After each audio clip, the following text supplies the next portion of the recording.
In this video, I will guide you on how to customize controls in Goals. First, launch Goals and wait for the main menu to load. From there, open the Settings menu.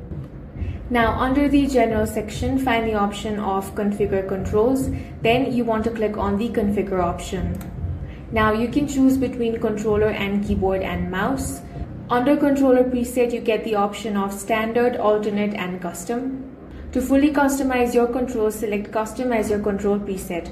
Once Custom is enabled, you can remap buttons according to your preference and create a layout that feels comfortable for your playstyle. You can do this for your controller and you can do this for your keyboard and mouse as well.